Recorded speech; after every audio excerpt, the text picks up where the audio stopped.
ঘাটালের পুরো এলাকা ৫ নম্বর ওয়ার্ড, পুরো এলাকাটাই কার্যত জলমগ্ন এবং সেই কারণে প্রবীর দে যে ছবি তুলে ধরছেন, আমি নৌকায় বসে আছি কারণ নিচে নামতে আমাকে যারা সঙ্গে রয়েছেন বারণ করছেন। স্থানীয় ভাষায় ১.৫ মানুষ জল রয়েছে এখানে। मेरा सफेद तुरंत खुले, भरपूर झाग दे और इसकी स्मार्ट साइंस दे स्मार्ट केयर और फ्रेशनेस। मेरी चॉइस मेरा सफेद।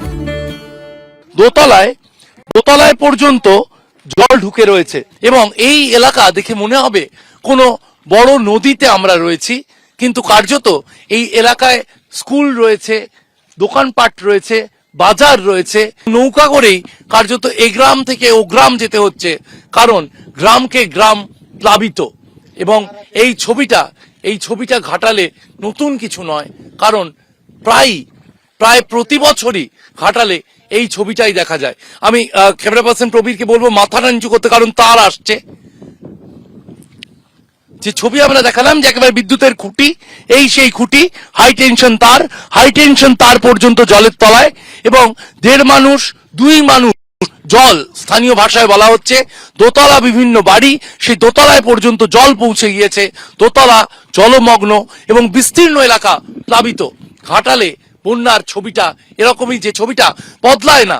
৬৫ বছরের অপেক্ষা চলছে ঘাটাল মাস্টার প্ল্যানের, কিন্তু সেই ঘাটাল মাস্টার প্ল্যান কবে রূপায়িত হবে? এবং সুকান্ত মজুমদার কখনো আসছেন, কখনো মুখ্যমন্ত্রী আসছেন, কিন্তু এই ঘাটালের সমস্যা মিটবে কবে? মানুষ পরিষেবা পাবেন কবে? এই বন্যার ছবি, দুর্গত মানুষের অবস্থার ছবিটা বদলাবে কবে? প্রশ্ন উঠে যাচ্ছে।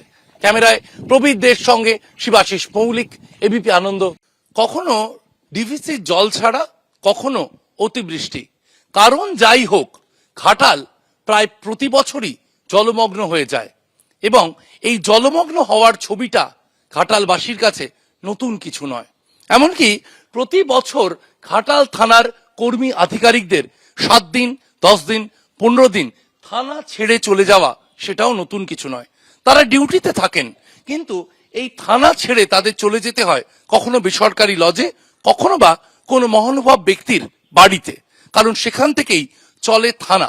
এই ঘাটাল থানা পশ্চিম মেদিনীপুর জেলার ঘাটাল থানা, প্রতি বছর এই থানা এভাবেই জলমগ্ন হয়ে যায় এবং জলমগ্ন হয়ে গেলে তাদের কর্মী আধিকারিকদের থানা ছেড়ে মূল্যবান বিভিন্ন ফাইল নিয়ে তাদের অন্যত্র চলে যেতে হয়। আমরা এখন দাঁড়িয়ে রয়েছি ঘাটাল থানার সামনে এবং ঘাটাল থানার সামনে যে ছবি আমরা দেখতে পাচ্ছি, এটা জল কমার পর ছবি।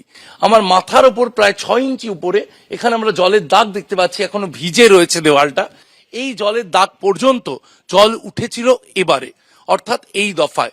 সোমবার থেকে থানার কর্মী আধিকারিকরা তারা এই থানা ছেড়ে বেসরকারি একটি লজে চলে গিয়েছেন, কারণ সেখান থেকেই তাদের এলাকার বাসিন্দাদের পরিষেবা দিতে হচ্ছে, সেখান থেকেই চলছে ঘাটাল থানার কাজ। কারণ এই ঘাটাল থানা এখনো বুক পর্যন্ত জল, সেখানে না আসতে পারবেন কোনো এলাকার বাসিন্দা, না সেখানে থেকে কাজ করা সম্ভব কর্মী বা আধিকারিকদের। সেই কারণেই ঘাটাল থানায় তালা দিয়ে মূল্যবান কিছু আসবাব উপরের দিকে র্যাকে রেখে তাদেরকে চলে যেতে হয়েছে অন্যত্র। এবং এই যে ঘাটালের দাসপাড়া এলাকা, সেই দাসপাড়া এলাকায় এই ছবি প্রবীর দে যে ছবি তুলে ধরছেন, দেখা যাচ্ছে যে বিভিন্ন বাড়ি, সেই বাড়িগুলি কিন্তু জলমগ্ন এবং প্রত্যেকটি বাড়িতেই তালা দেওয়া রয়েছে। থানার যে বিভিন্ন গাড়ি, যে গাড়িগুলি থানার কাজে ব্যবহার করা হয় বা থানায় বিভিন্ন বেআইনি কারণে যে থানার গাড়ি তা কার্যত হেফাজতে নেওয়া হয়, সেই গাড়িগুলো আমরা দেখতে পাচ্ছি, সেগুলোও কিন্তু জলমগ্ন পরিস্থিতিতে রয়েছে।